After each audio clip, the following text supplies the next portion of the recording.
Hi guys, welcome back to another cinematic mic review. Today I'm reviewing Alejandro Gonzalez Inarritu's Amores Perros. Alejandro Gonzalez Inarritu directed films like Babel, Beautiful, Birdman, and The Revenant. And I gotta say, after watching the film, it's still one hell of a film.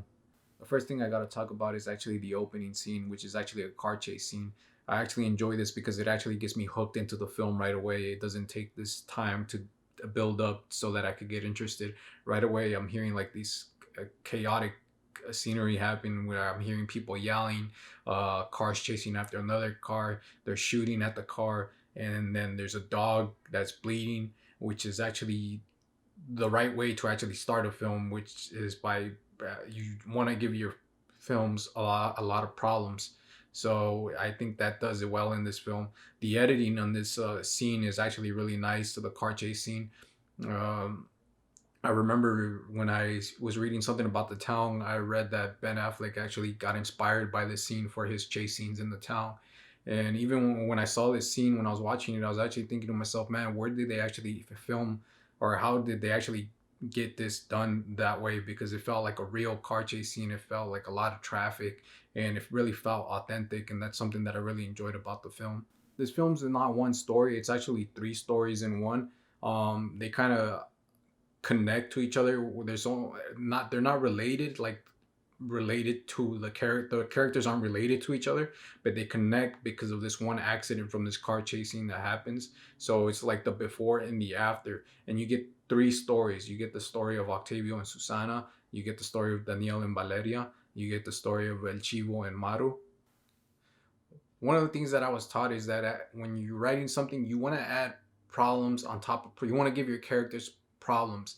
And I think this film does it well. I think that does it well with Octavio and Susana's story. Octavio is actually uh, Susana's brother-in-law, and Susana is actually married to his brother Ramiro. And right away when the film starts, they live with their mom, and the mom doesn't really like Susana. She has like not this respect for her. She's trying to get her. Susana's actually trying to get her mother-in-law to take care of the baby, and she says, "No, I'm not gonna take care of him this time. You can go do your own thing and get some another babysitter. I'm not gonna take care of your baby." So that's already bringing some tension inside, some family drama, and on top of that, Romero and Octavio don't even get along. They end up insulting each other most of the time too. And the one big thing here is that actually Octavio actually likes his brother-in-law's sister Susana, and he wants to make a life with her. That's like good storytelling already, I think. In Daniel and Valeria's story, Daniel is actually a married man. He has daughters, but he's actually cheating on his wife with Valeria.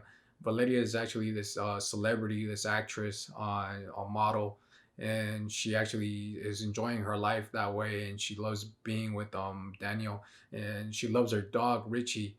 And the on her thing is actually that when she gets in an accident, she ends up hurting her leg and she can't move. That she's not mobile that really well. And when Daniel buys her an apartment, the floorboards end up breaking, which causes her dog that she loves so much, Richie, to actually go under there and get stuck there and never come out. So that already is another part of, like, bringing problems to the story, which helps it build up because you end up getting interested. You want to know what's going to happen. So that I think that film, the storytelling does well. The screenwriting in this film is good. Then you get El Chivo and Maru. El Chivo is actually this old homeless guy who was actually a guerrilla fighter in a time where he thought that was what he needed to do. Because of this, his wife ended up leaving him and ended up deciding to tell his daughter Maru that he's dead, and this is something that he doesn't enjoy. He really wants to reconnect with his daughter, but he can't because of this situation that happened, and he still doesn't have that courage to go straight to her and tell her, "Oh, I'm your dad." I like the dialogue in this film because the dialogue seems like something natural, something that people in the real world actually talk about, or the way they joke about things. The jokes seem authentic. They seem like natural talk. It doesn't seem like just Hollywood talk or just typing something. It actually seems like something natural that you would hear a friend say or a brother say, a story that you would hear from someone saying something nasty. So I really like the dialogue in here, that it's really authentic. In this film, you actually realize that it's gonna be about like these dogs, and one of the sad parts of it is actually that the story's about actually dog fighting. Uh, the characters actually put their dogs to go into contests so that they could fight each other to the death, so that they can make money. This is something in the beginning of the story with Octavio and Susana. Octavio actually wants to get with his sister-in-law, and he wants to prove to her that he loves her. So the way he does it is by actually putting his dog in these contests so he could earn money, so that he could provide for her and her kid, and that way he could show that he loves her, and he wants to get away, he wants to run away with her. So when you see these dog fighting, you see how brutal the film is, and you can tell that it's not going to be like an innocent film. There's like a lot of blood in this film, so it shows you right there that this is going to be something serious and dark, a dark storytelling. With El Chivo story, El Chivo actually owns a lot of dogs, and it seems like he just collected all these dogs. And then you see how one dog ends up, from the beginning of the story, ends up ending up with El Chivo, which is really nice. I don't know any of the actors in this film. I only know Garcia Gael Bernal. But the only reason I know him is because actually this is the film that actually introduced me to him, which made me a fan of his.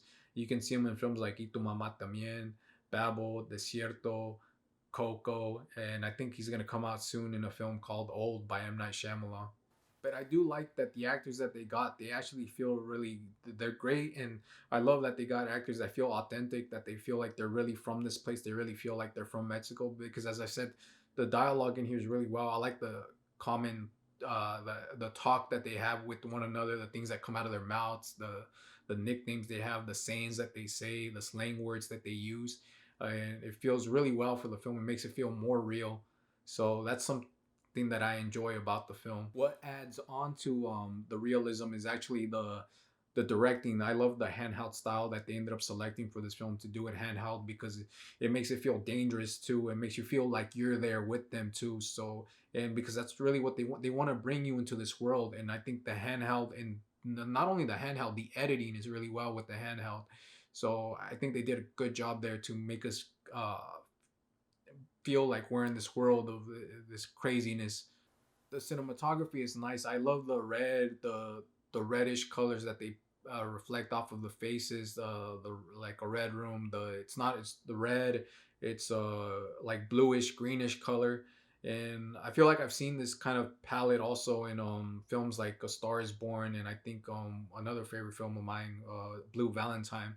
And I love the cinematography in this film. I love the look of the film. I love the colors that they use.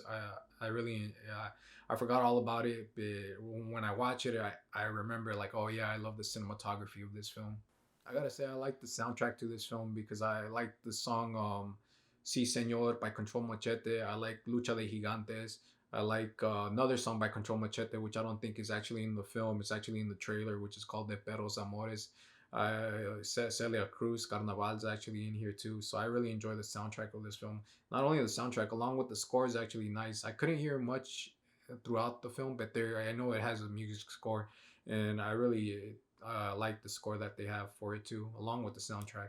The story is actually kind of sad because uh, Octavio actually is fighting for the love of his brother's wife, and at the end, uh, it's not even there. He tried so hard, he did all this, and at the end he ends up screwing up. And what I realized is that he ended up screwing up because he ended up doing this like one last job. So that makes it sad.